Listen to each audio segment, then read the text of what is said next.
प्यारे दोस्तों, कहानी शुरू करने से पहले आप हमारे चैनल को सब्सक्राइब करें और घंटी के निशान को जरूर दबाएं ताकि जब भी हम कोई नई कहानी लाएं तो वो सबसे पहले आप तक पहुंचे।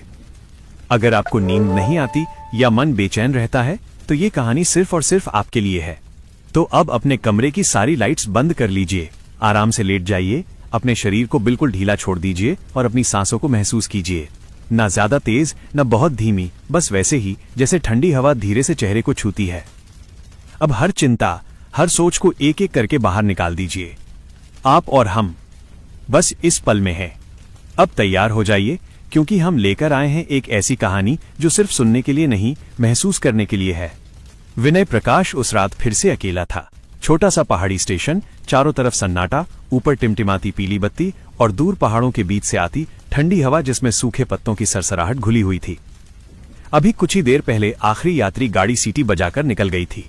कूचियां, पटरियों की हल्की थरथराहट और डिब्बों की खड़खड़ाहट धीरे धीरे रात के अंधेरे में घुल चुकी थी। अब प्लेटफॉर्म पर बस खाली बेंचें थीं, पुराना लाउडस्पीकर था और स्टेशन मास्टर के केबिन की खिड़की से आती हल्की पीली रोशनी थी जो पटरियों पर लंबी सी रेखा बनाकर फैली थी। विनय ने जेब से रूमाल निकाला, कुर्सी पर बैठते बैठते माथे का पसीना पोंछा और एक लंबी गहरी सांस ली।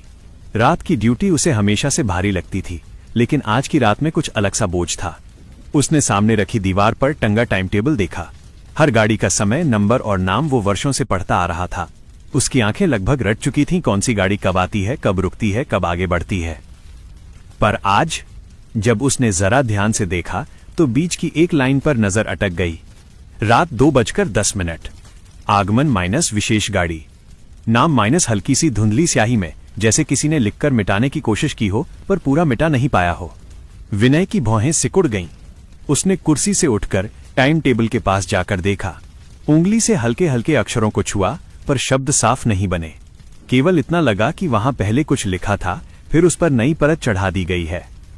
उसने बुदबुदाकर खुद से कहा, रात 2:10 की कोई गाड़ी तो है ही नहीं, फिर ये लाइन यहां क्यों है? उसने फाइल उठाई, स्टेशन का आज का रजिस्टर खोला। वहां भी सभी आगमन और प्रस्थान दर्ज थे, पर रात 2:10 वाली किसी गाड़ी का जिक्र नहीं था। बाहर प्लेटफॉर्म पर हवा और ठंडी हो गई। खुली पटरी के पार काले पहाड़ जैसे दीवार बनकर खड़े थे। नीचे दूर घाटी में कभी कभी कुत्तों के भौंकने की हल्की आवाज टूटकर ऊपर चली आती थी। विनय ने केबिन का दरवाजा खोला और बाहर निकल आया। फर्श पर उसके जूतों की हल्की आवाज सन्नाटे में साफ सुनाई दे रही थी। प्लेटफॉर्म के दूर वाले सिरे पर एक छोटी सी चाय की दुकान जो दिन में लाली चलाती थी, अब पूरी तरह बंद थी।